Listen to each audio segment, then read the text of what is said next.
Hello guys, good morning. Hello mga classmate. Hello mga ka-anxiety. Magandang umaga sa inyong lahat. Narito muli ako para magbahagi ng kaalaman kung paano nga ba natin ma-overcome ang ating anxiety disorder. Utangin nagbigay sa akin ng halaga. Salamat sa'yo dahil sa'yo nagawa ko. Salamat sa'yo lahat ng takot minalaw. Minsan din akong pinadapa ng anxiety disorder nito. Kasi hindi nga nagbago. Nakayanan ko to dahil nandyan ka.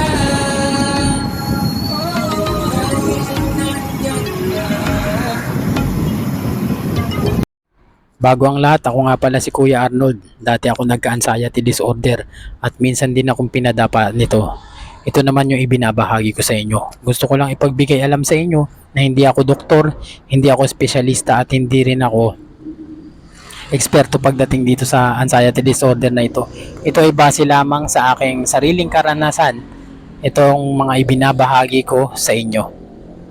Mga classmate, mas maganda habang maaga pa kailangan natin maagapan ng ating anxiety disorder. Kapag may nakakaranas na tayo ng mga simptomas na ganito, unang-una yung gagawin yan. Magpa-check up kayo sa mga espesyalista kung sa tingin nyo ay nakakaranas na kayo ng mga simptomas ng anxiety disorder. Itong video na ito ay para lamang po sa mga may anxiety disorder, wala kang sakit. Dahil ang anxiety disorder ay kalaban ng sarili nating isip, no? Wala tayo talagang tunay na sakit, no? Kung meron ka talagang karamdaman na malala, mayroon ka seryosong karamdaman, ay hindi sa'yo, hindi para sa iyo ang video na ito. Ay para lamang sa mga may anxiety disorder, walang sakit, no? Pupunta na tayo sa topic niya. Ano nga ba yung base sa aking experience, paano ko nga ba na-manage o nakokontrol yung sarili ko nun, no? Kapag nangipabon yung takot o yung nervyos. Base sa aking experience, guys, mga classmate, talagang nag-uumpisa ang lahat sa sintomas. Nakaramdam kasi tayo ng sintomas na matindi, no? Like for example, nakaramdam tayo ng hilo sa kalagitnaan ng biyahe. Doon na magsisimula yung takot natin. Mangingibabaw na yung takot doon kasi nagparamdam na sa yung hilo, no? Takot na takot ka na doon. Yun yung base sa aking experience. Nakaramdam ka ng sintomas na nagparamdam sa katawan mo. Siyempre, mag-iisip ka na ngayon na nasa danger ka, may masamang mangyayari sa'yo. So, naglumalabas yung mga sintomas sa mga takot, sa biglaang takot na yan, no? Yun di rin dumudoble yung mga sintomas, bumibigat. Halimbawa, hilo. Andyan na, mararamdaman ko na yung para may pressure sa ulo. Andyan na yung parang naninikip yung dibdib ko. Andyan na yung parang nangangatog yung tuhod, yung walang lakas, yung manghihina ka. Ayan na, patong-patong na yan. Kasi sumang-ayon na tayo dun sa sa naramdaman natin, no? Sumang-ayon na tayo. Kumbaga, pinaniwalaan natin na gano'n na talaga, no? Yung nangyayari sa atin. Kaya, na-experience natin yung yung mga gano'n sintomas, no? Sapat ba yung yung tawag nito? Yung mga tamang kaalaman? Sapat ba yun kung tawag nito? Kung nakakaranas ka ng ng anxiety disorder, sapat na ba yun para hindi ka matakot? Yun yung term dun. Sapat na ba yung mga tamang kaalaman? Base sa aking experience at para sa akin, no? I-correct nyo ako kung mali man ako. Hindi sapat yung yung tamang kaalaman, no? Kung ano ka, tawag dito, kung bata pa yung anxiety disorder mo, sabi natin may knowledge ka na, no? Hindi pa rin sapat yun. Kailangan mo pa rin talaga ng experience, no, sa mga sintomas. Kailangan mo pa rin ng experience sa mga ibang sa mga sintomas na nararamdaman mo. Kahit may sabihin natin bata pa yung anxiety disorder mo, tapos may knowledge ka na anxiety disorder lang yan. Sabihin natin nakapa-check up ka na, no? Wala ka pa namang gaanong experience. Pagdating sa anxiety disorder, matatakot ka pa rin. Ibigay halimbawa ko na lang yung mga yung mga celebrity na nagkaroon ng anxiety disorder, no? Halimbawa ko na lang si Sash na Laparan. Di ba, may pera naman sila para magpa-psychiatrist, no? Umabot ng taon bago nila na-overcome yung anxiety disorder nila. Kahit may pera sila, nagpa-psychiatrist sila. Sabihin natin, nagkaroon na sila ng knowledge nun. Kasi, tinerapi na sila eh. Pero hindi nila ganun kadali na handle o na manage yung kanilang anxiety disorder.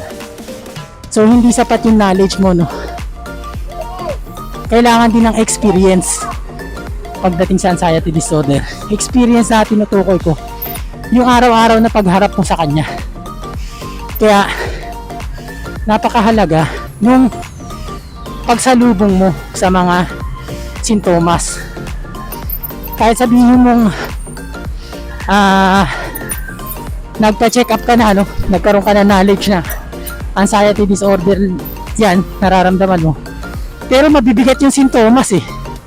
Matatakot ka. Base sa aking experience, nalaman ko na anxiety disorder lang yung nangyari sa akin. Natakot pa rin talaga ako. Nandun pa rin yung kaunting pag-aagam-agam pagdating sa isipan ko, kasi talaga yung mga sintomas, yun talaga yung magpapahina sa'yo, yung mabibigat na sintomas. Yun at yun yung magpapahina sa'yo. Kaya, ang talagang ma-handle mo yan sa panahon din talaga. Sa panahon na na-experience mo yung mga sintomas, no? Doon ka rin matututo. Yun din yung sinabi ko sa mga ibang vlog ko, no? Na yung mga sintomas na tumatama sa inyo, hayaan nyo lang. Kasi yan din yung magpapalakas sa inyo. Kumbaga, ini-experience, pinapa-experience sa inyo yan para maging malakas din kayo, no? Kumbaga, dyan ka rin lalakas sa mga experience mo na yan na mabibigat na sintomas. Kaya, hayaan yung i-feel nyo lang, padaluin nyo yan. Sa una talaga matatakot kayo, pero makakabisado nyo yan, no? Pero ang gawin nyo, araw-araw nyo siyang harapin, salubungin. Kasi kung nasa bahay ka lang, tapos pinapakiramdaman mo lang yan, hindi mo siya naharap, hindi mo na-challenge yung sarili mo eh. Mahalaga yung ine-expose natin yung sarili natin talaga sa labas, sa trabaho. Maganda yan, nai-encounter nyo siya sa trabaho, kasama talaga yan. Nasasalubong mo siya sa gitna ng biyahe, kasama talaga yan. Sa umpisa, sa una, talaga, dyan kayo matututo, dyan nyo matitrain muli, dyan kayo manunumbalik sa experience nyo na yan. Dyan nyo mababalik yung sarili nyo sa dati. Na-experience mo siya sa biyahe, na-experience mo siya sa trabaho, o na-experience mo siya kahit saan, no? Yung mga mabibigat na sintomas na yan, dyan ka rin talaga gagaling. Pinapa-experience sa'yo yan para maging malakas ka. Ayan, para makontrol mo yung kapag anxious ka, no? Kapag nervous ka, para makontrol mo yung sarili mo, dapat laging nasa isipan mo lang talaga, wala kang sakit, malakas ka, maraming nakaka-survive, maraming nakaka-overcome sa anxiety disorder, walang namamatay sa anxiety disorder, walang nababaliw. pagdating sa anxiety disorder. Sa lahat ng oras, no? Pagsamasamahin mo yan, knowledge pagdating sa anxiety disorder,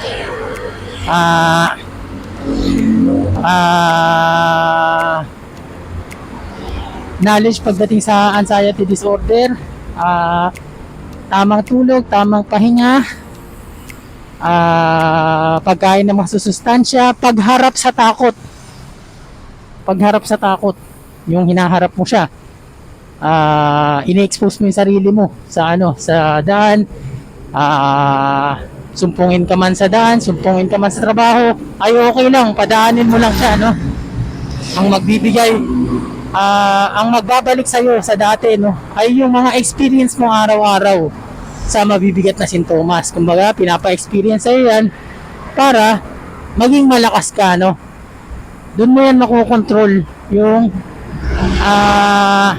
labis-labis na pagkatakot at pagka-nervyos, labis-labis na pagka-anxious sa anxiety disorder, no, o sa araw-araw. Higit sa lahat, syempre, kahit may knowledge ka na, kahit may mga kaalaman ka na, kahit matagal mo nang na-experience yung anxiety disorder, kahit matagal mo na siyang kasama, kung wala kang kapit o tiwala kay Lord, no? Kung wala kang kapit o tiwala kay Lord, ay hindi mo ma-overcome yung anxiety disorder. Sa lahat ng oras, lagi mong iisipin, hindi ko kailangan matakot dahil kasama ko ang mahal na Panginoon. Lagi siyang nakagabay sa akin. Yan, sa lahat ng oras yan. Ayan yung nagbibigay tapang sa'yo. Hindi mo namamalayan yan kapag lumapit ka ng taos puso o lumapit ka ng may 100% na pagtitiwala at pananampalataya kay Lord. Malalampasan mo yung pagsubok na hatid ng anxiety disorder. Tiwala lang, no? At wag tayong lalapit kay Lord na punong-puno ng takot sa ating puso't isipan, no? Kailangan lalapit tayo kay Lord na may 100% na pagtitiwala, kung saan may inaasahan tayo na ngayon pa lang kiniklaim na natin ang ating kagalingan, no? Kailangan buo yung pagtitiwala mo, hindi ka nagpapakita ng takot, na dapat sinasabi mo kay Lord na kaya ko ito, Lord, lagi po kayo nakagabay sa akin, walang mangyaring masama sa akin. Yun lang, mga classmate, sa mga oras na ito, maraming salamat sa panonood at pakikinig nyo sa ating mga munting video. Patuloy nyo suportahan ang ating munting channel, nang sa ganun ay marami pa tayong matulungan. Hiling ko lang na don't skip ads po sana. Malaking tulong nyo na ito sa akin.